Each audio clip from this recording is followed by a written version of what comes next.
beautiful children. It's your friendly neighborhood Mr. Herbert here, fresh off the block with them potions and magical lotions and them popsicles, of course. I'm here today to read you guys one of my favorite books of all time. And yes, and that book in question is 50 Shades of Grey by E.L. James. I'm such a big fan that I wrote my own type of 50 Shades of Grey kind of book, where I replaced Kristen Grey and Chris plays the role of Anastasia Steele. And dare I say, it's a lot more spicier and steamier than the actual 50 Shades of Grey book. Yeah, that's right, E.L. James, get on my level, you fat bitch. Anyways, I hope you all enjoy my reading of 50 Shades of Grey. Make sure to hit the like on the like button and don't forget to share with your friends. And give me all your unsung praises in the comments below. So without further ado, let's begin. 50 Shades of Grey, Chapter 1. I scowl with frustration at myself in the mirror. Damn my hair. It just won't behave. And damn Catherine Kavanaugh for being ill and subjecting me to this ordeal. I should be studying for my final exams, which are next week. Yet here I am trying to brush my hair into submission. I must not sleep with it wet. I must not sleep with it wet. Reciting this mantra several times, I attempt once more to bring it under control with a brush. I roll my eyes in exasperation and gaze at the pale brown-haired girl with the blue eyes too big for her face, staring back at me, and give up. My only option is to restrain my wayward hair in a ponytail and hope that I look semi-presentable. Kate is my roommate, and she's chosen today of all days to succumb to the flu. Well, it's not like it's her own fault, you stupid bitch. I mean, what the fuck? It's not like you never get sick, you stupid cunt. Anyway, therefore, she heard off for the student newspaper, so I've been volunteered. I have final exams to cram for one essay to finish, and I'm supposed to be working this afternoon, but no today. I have to drive 165 miles to downtown Seattle in order to meet the enigmatic CEO of Grey Enterprises Holdings Incorporated as an exceptional entrepreneur and major benefactor of our university. His time is extraordinarily precious, much more precious than mine. But he has granted Kate an interview. A real coup, she tells me. Damn her extracurricular activities. Kate is huddled on the couch in the living room. Anna, I'm sorry. It took me 9 months to get this interview. It will take another 6 to reschedule, and we'll both have graduated by then. Ask the editor. I can blow this off. Please. Kate begs me in her rasping sore throat. How does she do it? Even ill, she looks mean and gorgeous. Strawberry blonde hair in place and green eyes bright. Although no red-rimmed and runny, I ignore my pang of unwelcome sympathy. Of course, I'll go, Kate. You should get back to bed. Would you like some NyQuil or Tylenol? NyQuil, please. Here are the questions in my mini disc recorder. Just press record here. Make notes. I'll transcribe it all. I know nothing about him, I murmur, shy and falling to suppress my rising panic.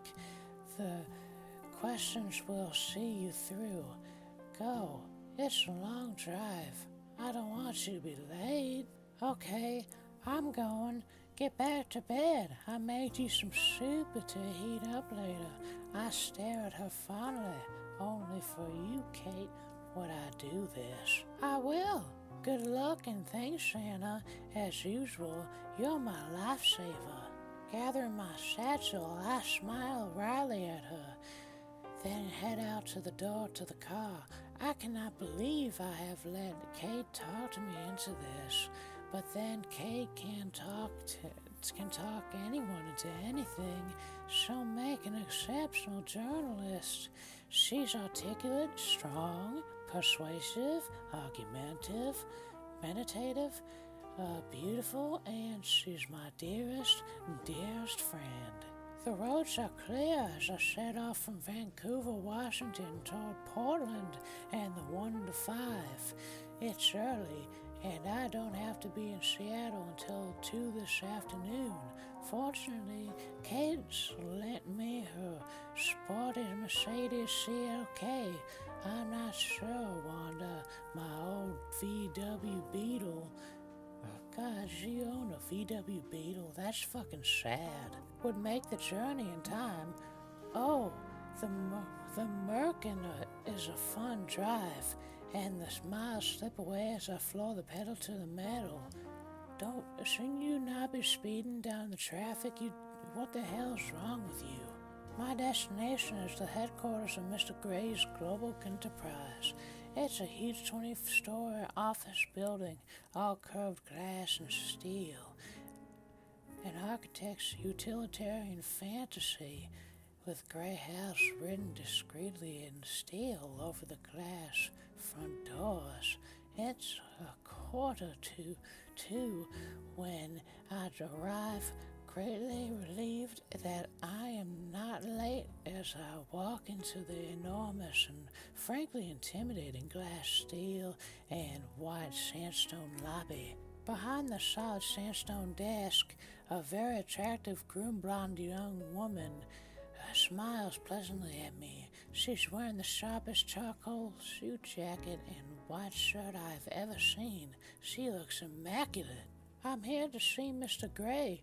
Anastasia Steele for Catherine Kavanaugh.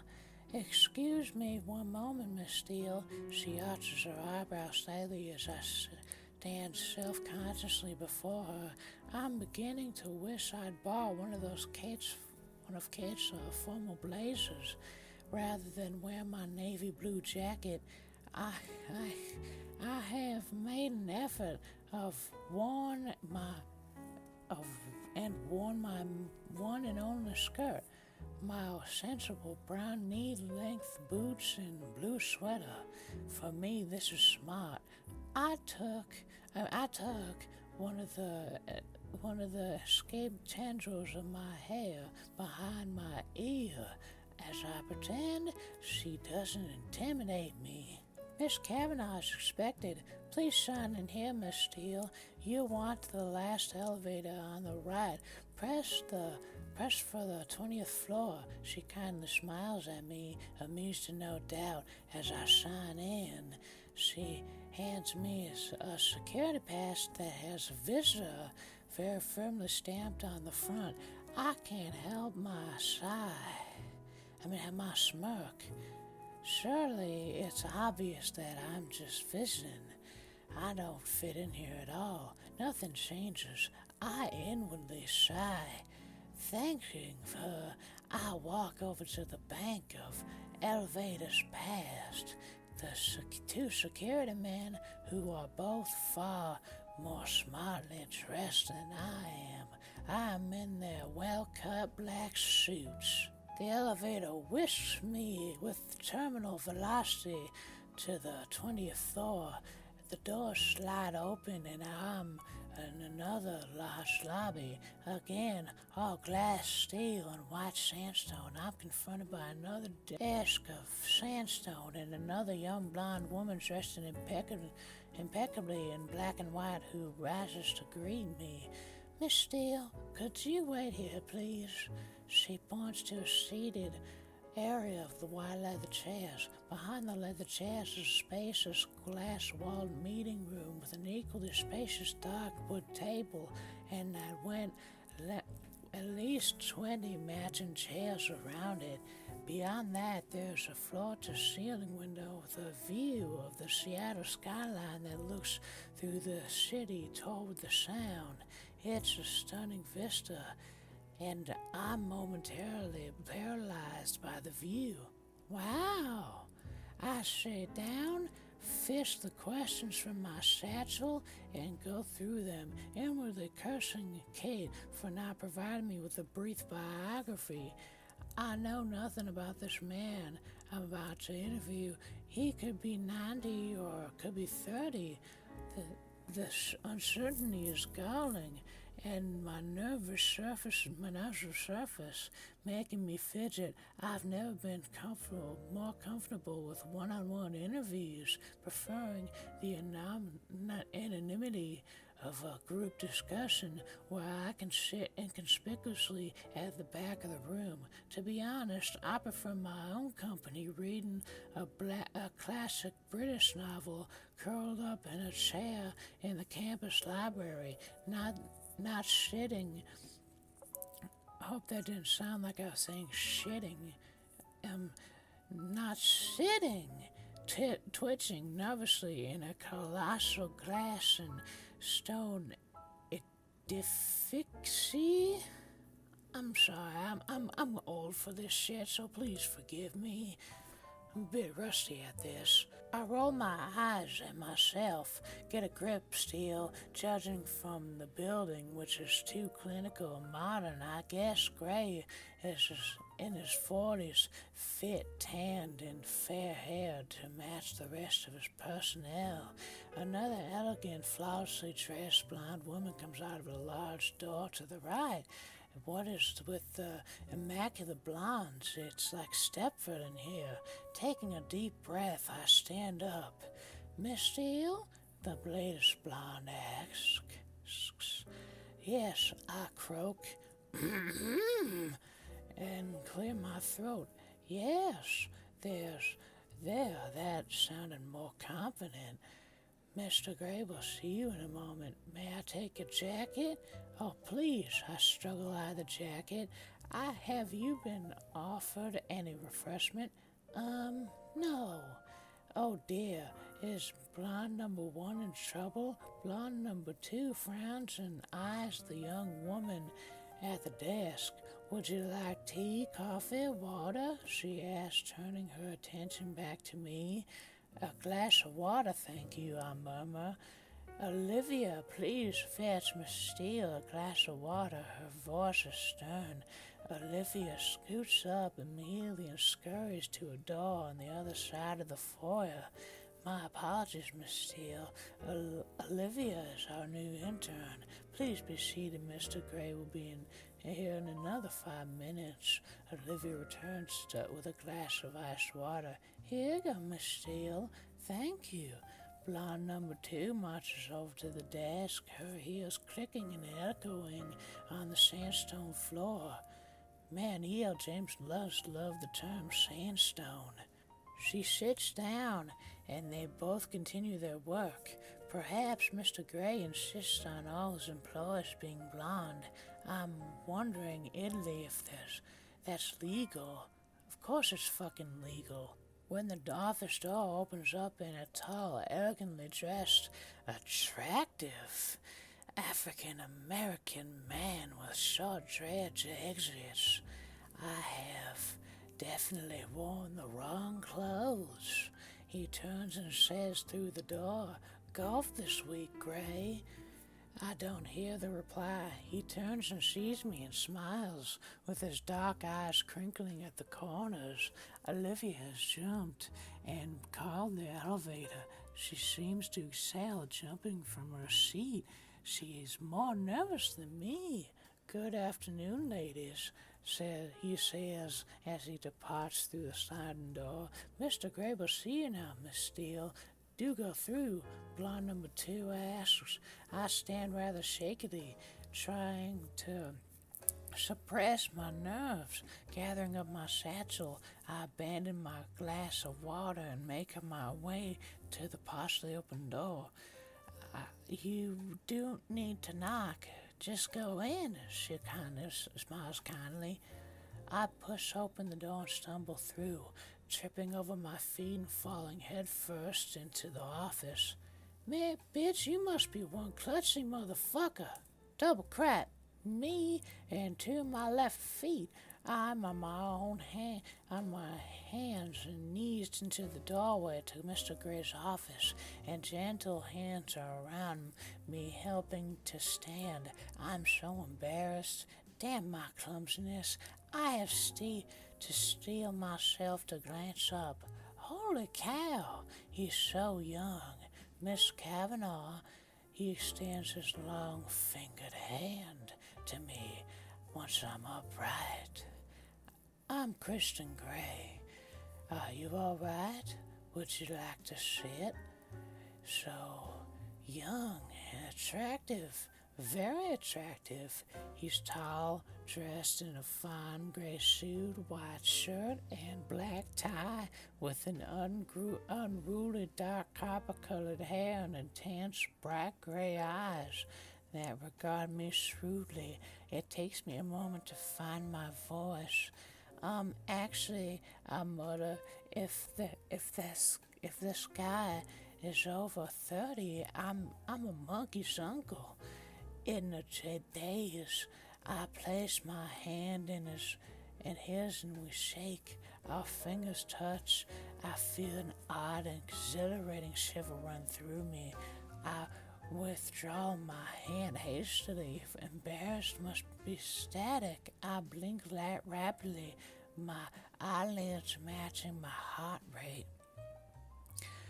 Miss Kavanaugh is indisposed, so she sent me to. I hope you don't mind, Mr. Gray. Are you? And you are? His voice was warm and possibly amused, but it's difficult to tell from his impassive expression.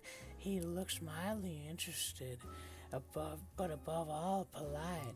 Anastasia Steele. I'm studying English literature with Catherine, Miss Kavanaugh at Washington State.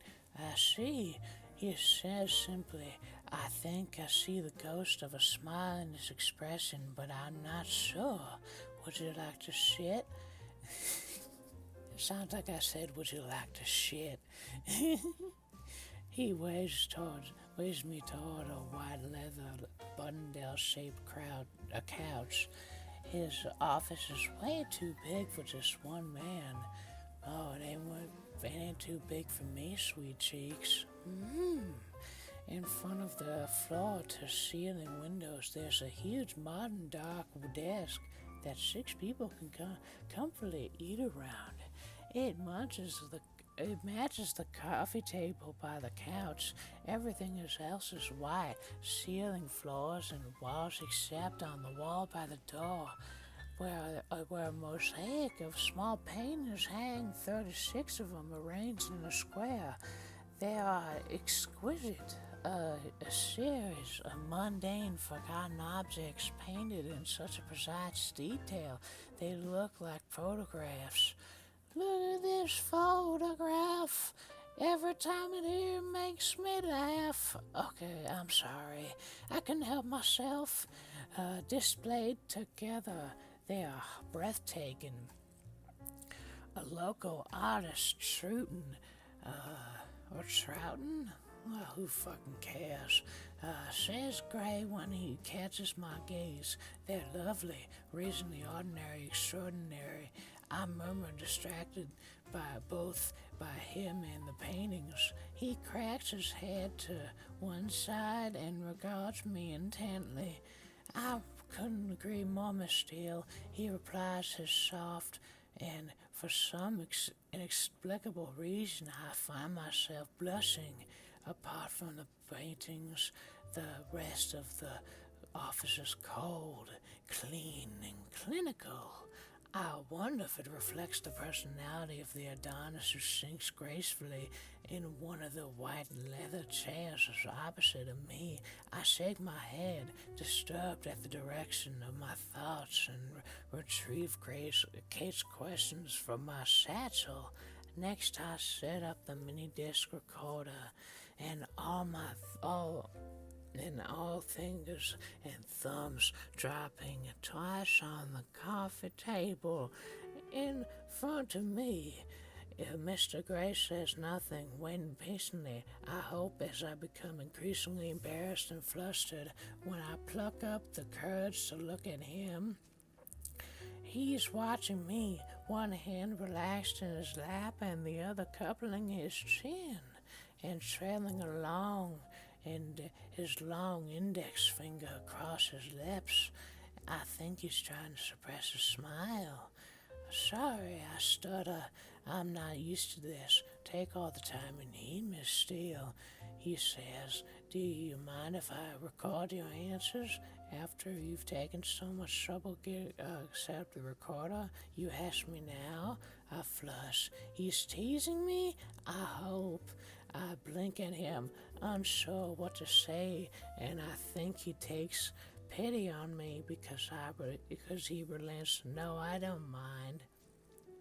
Did Miss Kavanagh explain what the interview was for? Yes, to appear in the graduation issue of the student newspaper, as I shall be conferring to the degrees at this year's ceremony.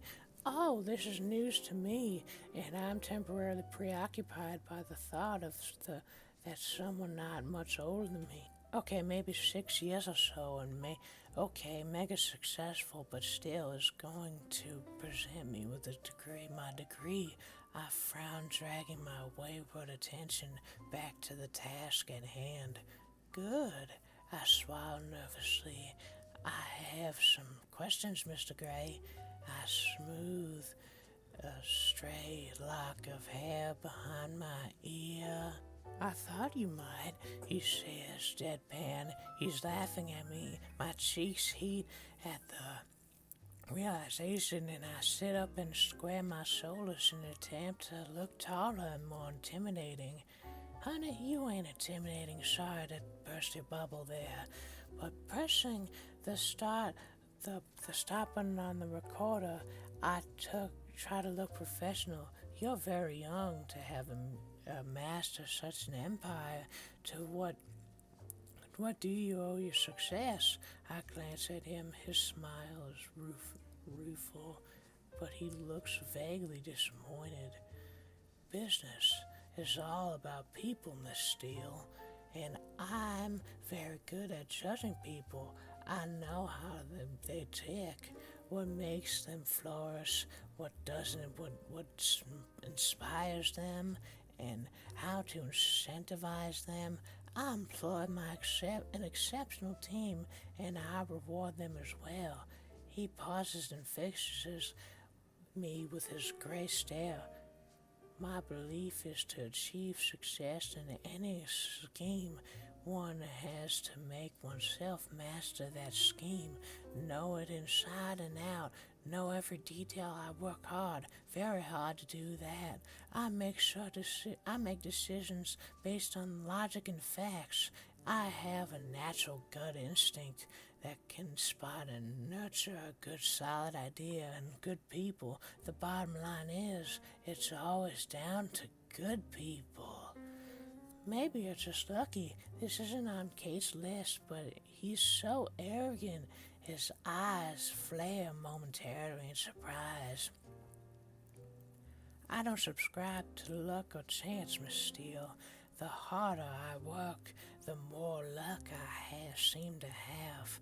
It really is all about having the right people on your team and directing their energies accordingly. I think it was Harvey Firestone who said the growth and development of people is the highest calling of the leadership. You sound like a control freak. The words are out of my mouth before I could stop them. I exercise control in all things, Miss Steele, he says without a trace of humor and a smile. I look at him as he holds my gaze steadily and passive. My heartbeat quickens and my face flushes again. Why does he have such an unnerving effect on me? His overwhelming good looks, the way his eyes blaze at me, the way he strokes his index finger against his lower lip. Oh, I wish he'd stop doing that. Besides, immense power is acquired by assuring yourself in your security reveries that you were born to control things. He continues, his voice soft. Do you feel that immense power control freak? I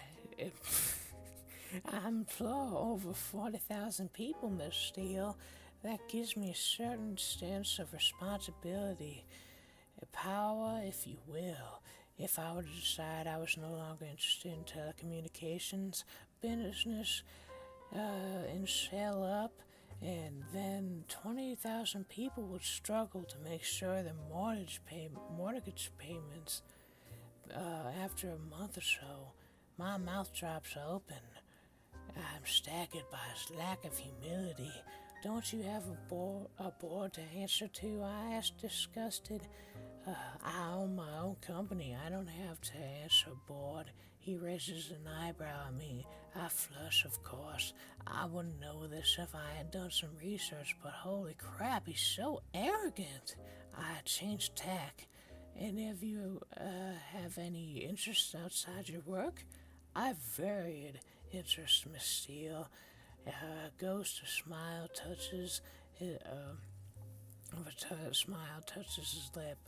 Very varied, and for some reason I am confounded and heated by a steady gaze. His eyes are all alight with some wicked thought. But if you work so hard, what do you do to chill out? Chill out? He smiles, revealing his perfect white teeth. I stop breathing. He is really beautiful. No one should be this good looking. Well, to chill out, as you put it, I sail, I fly, I indulge in various physical pursuits. He shifts in his chair. I'm a very wealthy man, Miss Steele, and I have expansive and absorbing hobbies. I glance quickly at Kate's questions, wanting to get off the subject. You invest in manufacturing? Why specifically? I ask her, why does he make me so uncomfortable? I like to build things. I like to know how things work, makes them where things tick, how to construct and deconstruct, and how I have love of ships. And what can I say? That sounds like you're hard, talking rather than logic and facts. His mouth quirks up, and he stares appraisingly at me. Possibly, though there are people who'd say I don't have a heart. Why would they say that?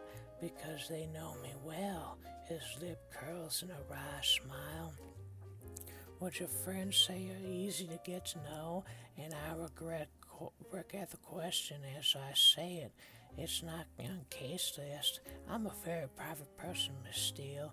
I go a long way to protect my privacy. I don't often give interviews. He trails off.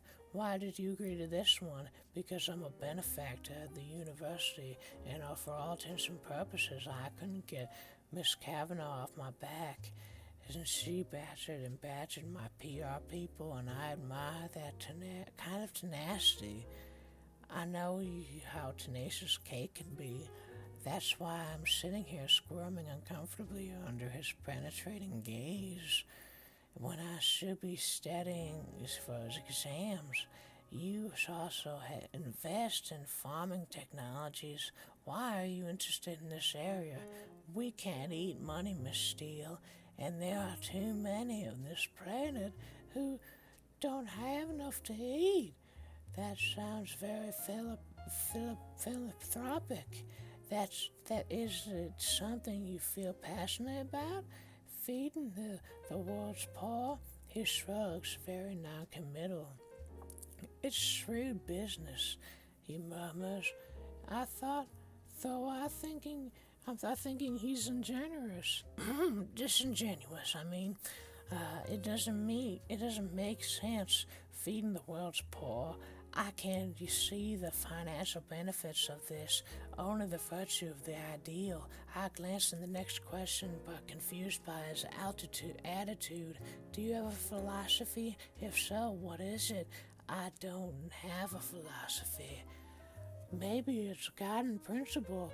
Carnegie's a man who acquires the ability to take full possession of his mind and may take possession of anything else to which he is justly entitled. I'm very singular, driven. I lack control of myself and those around me. So you want to possess things? You are a control freak. I want to deserve to possess them, but yes, the bottom line, I do.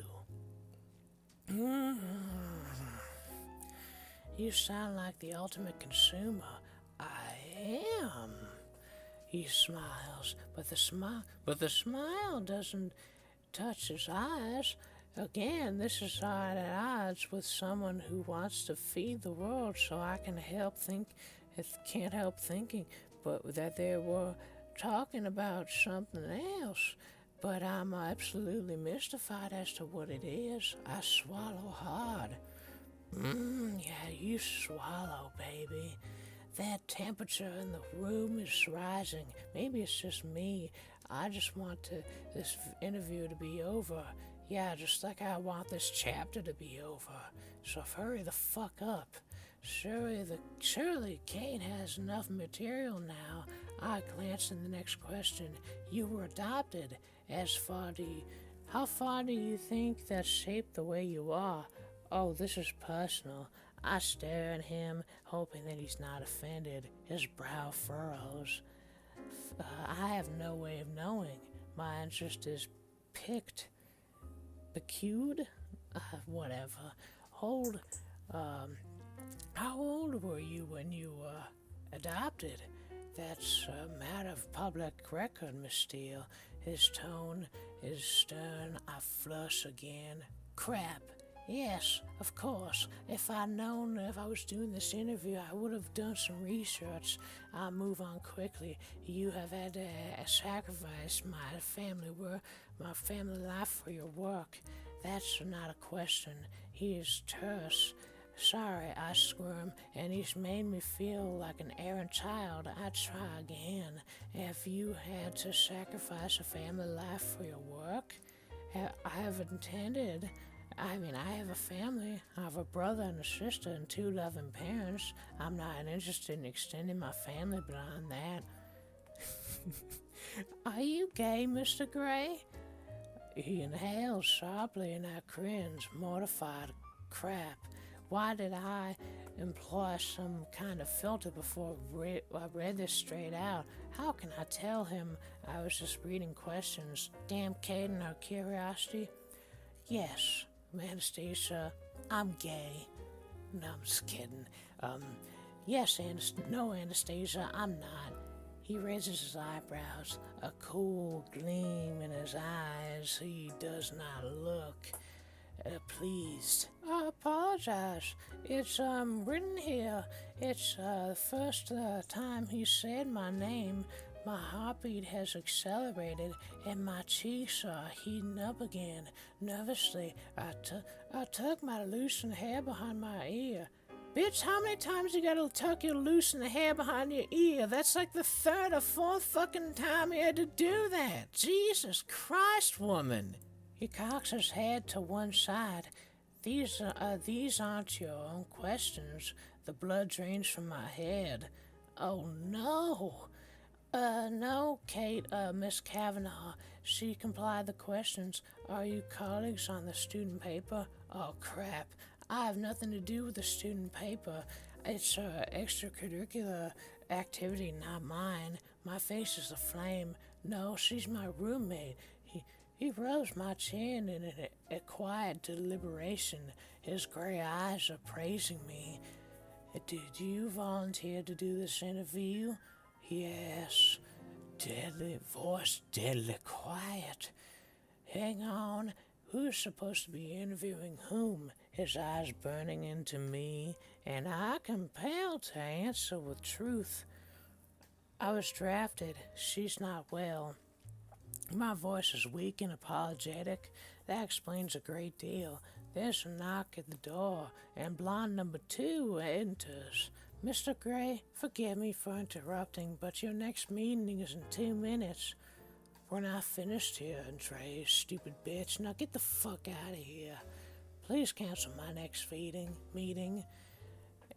Andrea hesitates, gaping at him. She appears lost. He turns his head slowly to face her and raises his eyebrow.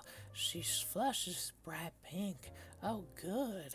It's not just me. Very well, Mr. Gray. She mutters and then exits out the door.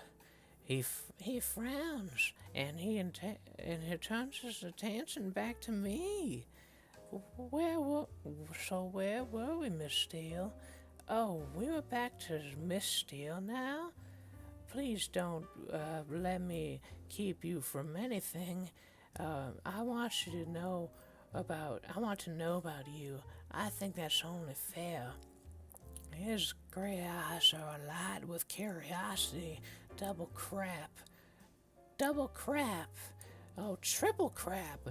Okay, how many times you need to say crap, lady? Where's he going with this? He places his eyebrows on the arms of the chair and steeples his fingers in front of his mouth. His mouth is very distracting. I swallow. There's not much to know, I say, flushing again. What are your plans after you graduate? A shrug thrown by his interest. Come to Seattle with Kate, find a place, find a job. I haven't really thought beyond my finals. I haven't made any plans, Mr. Gray. I just need to get through my exams, which I should be studying for now rather than studying and sitting in your palladial swanky stereo office feeling uncomfortable under your penetrating gaze. We run an excellent internship program around here, he says quietly. I raise my eyebrows in surprise. Is he offering me a job? Oh, I'll bear that in mind, I murmur, completely confounded, though I'm not sure I'd fit in here. Oh no!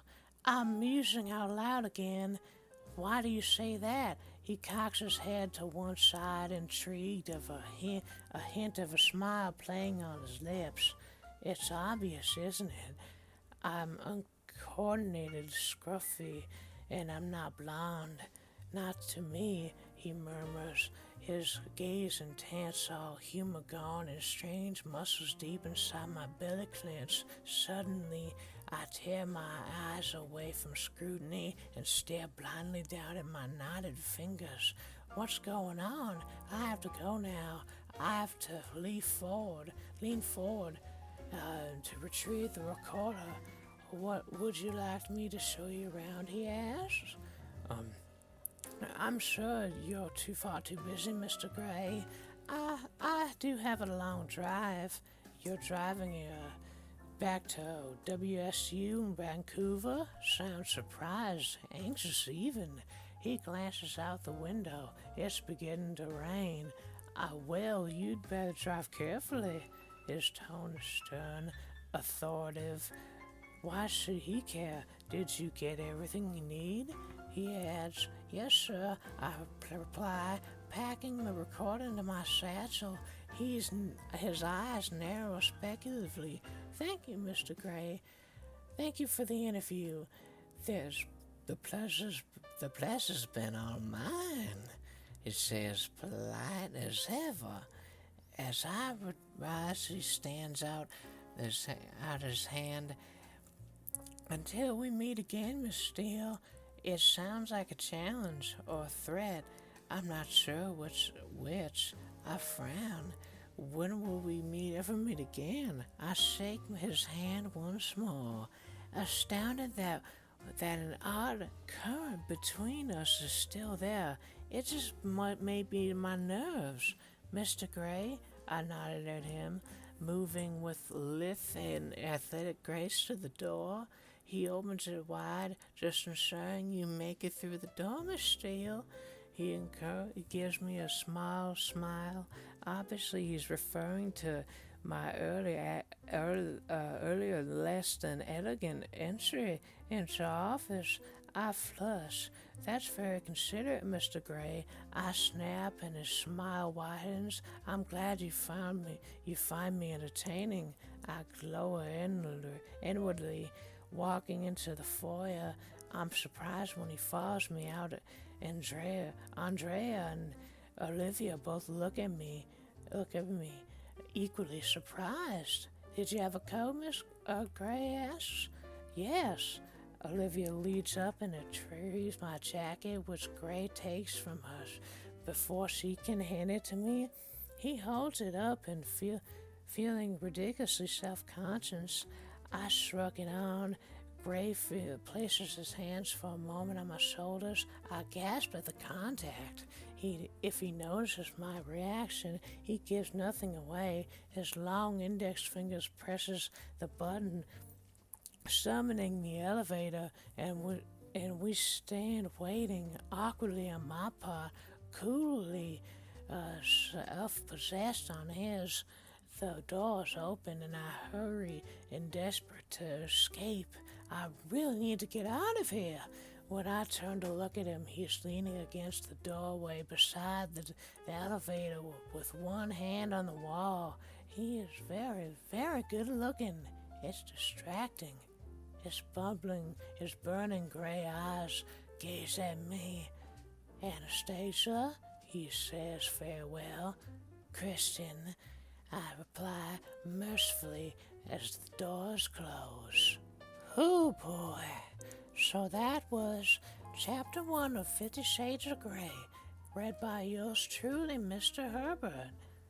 I hope that you had a lot of fun listening to this as I did recording it. If you want to see me continue with doing these, then please by all means hit the like button, subscribe to Vastly Ashtray's channel, and just remember to keep them popsicles cold, children. Anyways, until next time, bye-bye.